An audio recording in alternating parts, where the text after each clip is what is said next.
You were a traditional Republican conservative in 2016, and you were a proud part of Trump 1.0.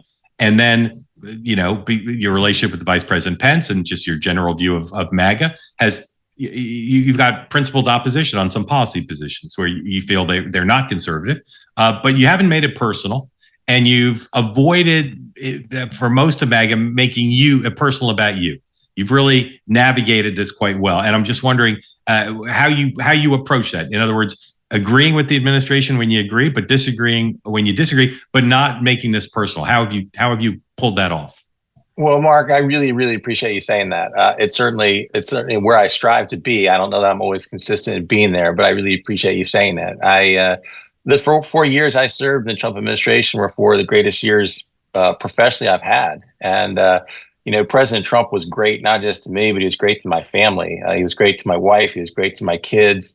He had him over in the White House many times. And I think that the policies we pursued, from foreign policy to economic policy to what we accomplished for life, what we accomplished on the courts, was very consistently conservative. And so I'm always going to be proud of the administration and the record we had. I do have concerns. I feel like the second iteration of the Trump administration has embraced far more populist policies, and I think in some ways veered away from what we accomplished. I think it's great that they were successful in extending tax relief, but Mark, on the one hand, we as conservatives condemn the notion of the mayoral candidate in New York saying he's going to take over grocery stores. Yet at the same time, the Trump administration says they want a 10% interest in Intel. They say they want 15% of the profits of NVIDIA sales to China. They say that we're going to take golden shares of the acquisition of Nippon Steel acquiring U.S. Steel. And so on the one hand, we condemn the government intervention in the private sector. And yet on the other hand, it seems that many MAGA followers are very comfortable with the Trump administration pursuing the same intervention in the private sector. And so we try to be consistent in applauding things that he's done, such as securing the border. But where we feel that there's been veering off course, we want to be able to hold people accountable and say, this is not what our conservative amendment was based on, and this is not what's been successful in the past for the American economy.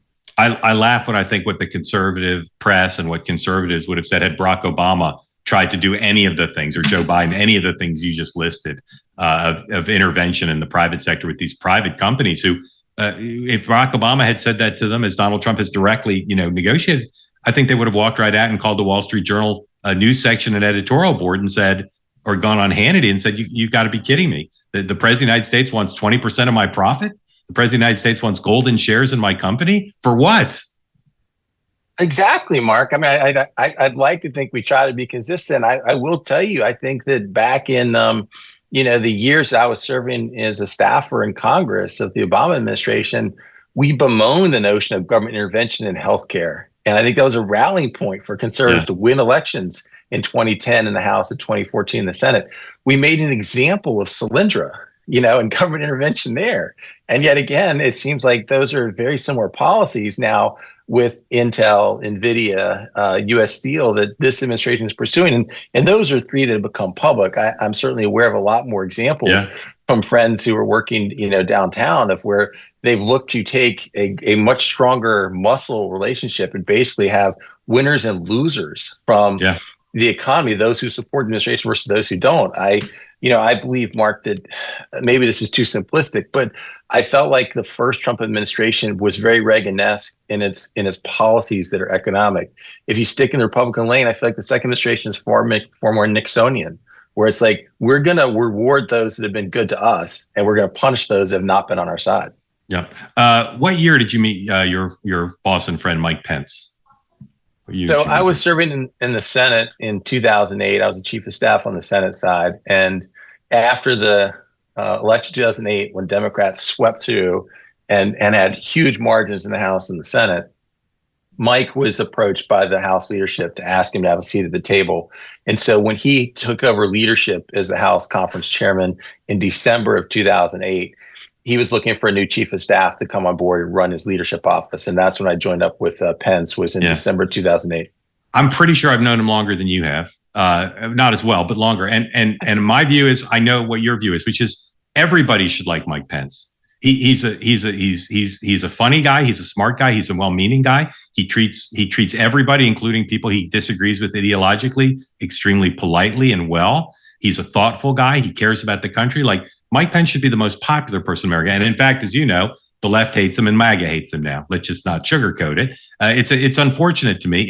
And he has done what you have done, which is he has tried to keep his disagreements with the administration principled. Now, one big disagreement is January 6th, right? Understandably so. And as you know, there are a lot of Republicans who were MAGA who broke with President Trump just over January 6th. They don't care about intel. They don't care about the tariffs. They don't care about some of the other stuff. They're outraged about that. Mike Pence last weekend was on a Sunday show, and Jake Tapper tried to tee him up to basically say, well, in effect, January 6th was so outrageous, and now President Trump is interfering with law enforcement in D.C. Surely, Mike Pence, that outrages you. Here's the exchange. I am curious what goes through your mind when you see the president aggressively pushing out the National Guard when he didn't do so on January 6, 2021, as the Capitol was under attack, a mob was trying to lynch you, and your family was in danger. Well, January 6th was a tragic day. But I know we did our duty that day, and I wish the president would have done more.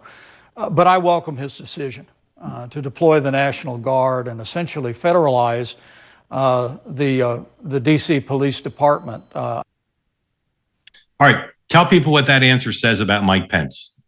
Well, I mean, to your preface, there's no public servant I know who has had the interest of the American people in wanting to serve that, in a selfless way like Mike Pence. And so I agree with your premise in the opening to your question. The answer to that question, I think, is very consistent with Mike, where he would look at it and say, it is our nation's capital, and yet it's one of the most poorly run cities in the country.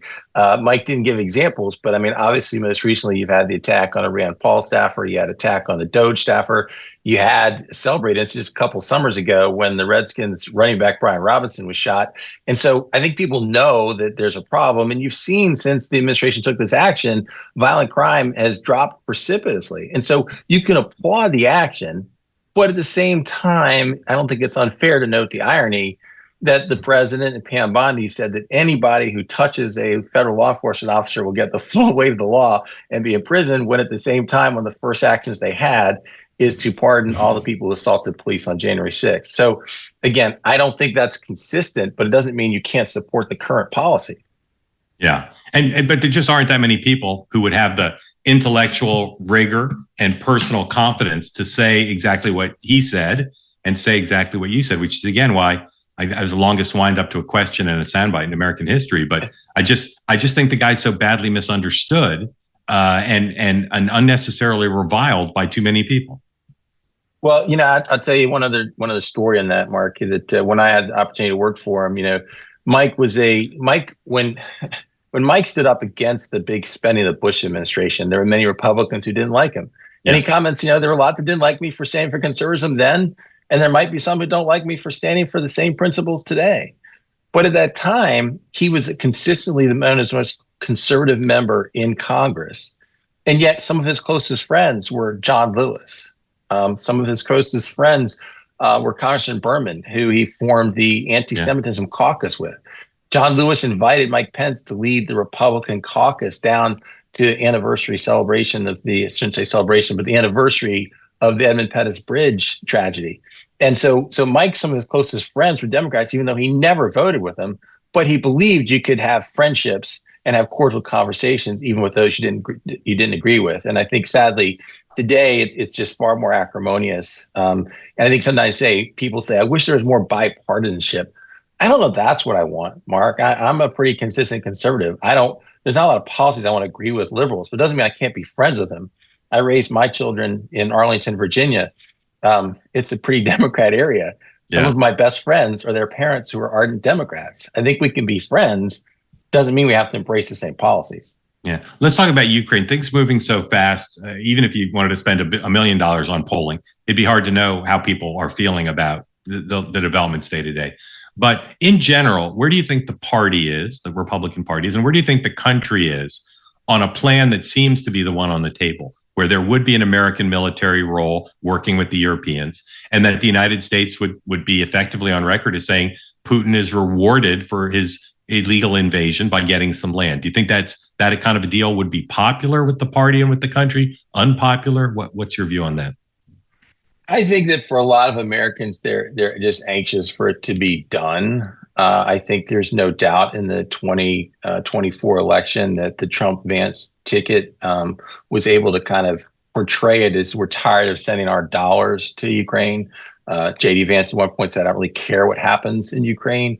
I think it's the wrong policy to not care. I think that the reality is that, ever since the United States had an agreement in 1994 with Russia and Europe to say that when the Soviet Union collapsed, that Ukraine would give up its nuclear weapons. In exchange, Russia would never cross its territorial lines, and the United States would be part of those who helped to protect that territorial integrity.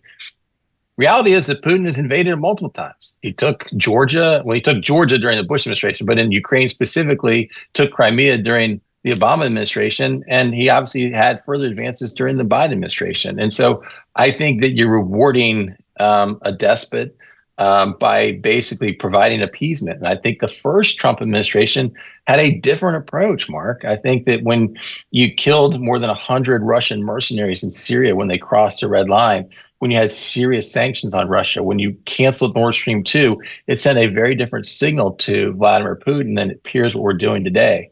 So I think polling wise, there'd probably be relief of just having peace and having the conflict resolved. But I think from a national security perspective, America is much safer when we deal with Vladimir Putin with strength as opposed to appeasement. What has Donald Trump and his administration done to produce what for now looks like a pretty strong bond between European leaders and the president's administration in solidarity against Putin? How is that happening? Well, I think that President Trump is very gifted at understanding leverage and understanding how to use it.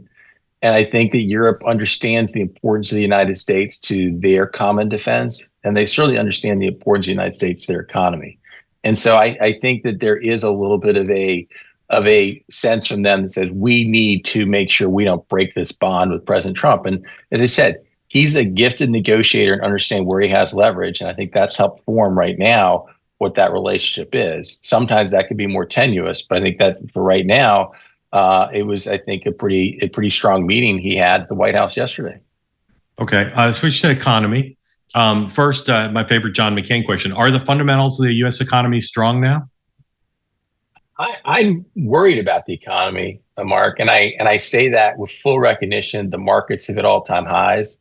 Unemployment has stayed relatively low. And I think that inflation has stayed somewhat in check, a more recent uptick. But I think if you look underneath that, you continue to see worrisome trends on the employment front. I know the president is inclined to fire a BLS director if he doesn't get the numbers he wanted. But I think that much of what the current trade policy is doing is creating a lot of softness in the economy. And so, markets were at all-time highs in 2008 before financial crisis. And I think sometimes that we should celebrate where they are, but I think the underlying underpinnings of the economy are much softer. And I think that there's actually growing concern inside the administration because they've seen some of these job numbers too. And whereas they highlight some of the trade deals they claim they've reached, I think that there's growing concern that many small businesses are basically shuttering. We've had highest number of bankruptcies in the last couple of months since 2010. And I think that I would be very concerned if I were inside the administration today about where the economy is. Do you share President Trump's view that the Trump-Pence administration had the strongest economy in the history of the country, the first term? I think that the Trump-Pence administration had a remarkable economic turnaround from the Obama years. I think that the tax relief of 2017 did bring back a lot of companies.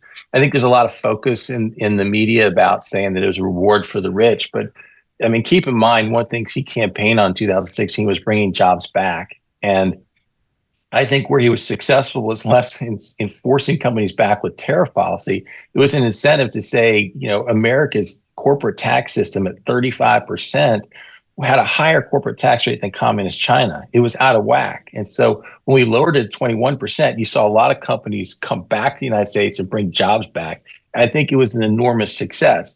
Having said that, there's no doubt that the last year of the administration was tarnished by the COVID situation. So I think that we did have a remarkable economy that was going strong until the pandemic struck. All right, here's a good question for you. Is a continued divide between Donald Trump and the Fed putting us behind the curve again? Can the Federal Reserve take the right action at the right time? Or are all of us going to be looking at a potential economic slowdown? And what does all this mean for your savings? Consider diversifying now with gold through Birch Gold Group. For decades now, gold has been viewed as a safe haven in times of economic stagnation, when there's global uncertainty, and when we're dealing with high inflation. Birch Gold makes it incredibly easy for you to diversify some of your savings into gold. If you've got an IRA or an old 401k, you can convert that into a tax-sheltered IRA in physical gold. Or you can just buy some gold to keep in your safe. But first, either way you want to get educated, Birch Gold will send you a free info kit on gold. Just text the word NEXT to this number, 989898. Again, text NEXT to 989898. Consider now diversifying a portion of your savings into gold. That way, if the Fed doesn't stay ahead of the curve for the country, you stay ahead of the curve for yourself.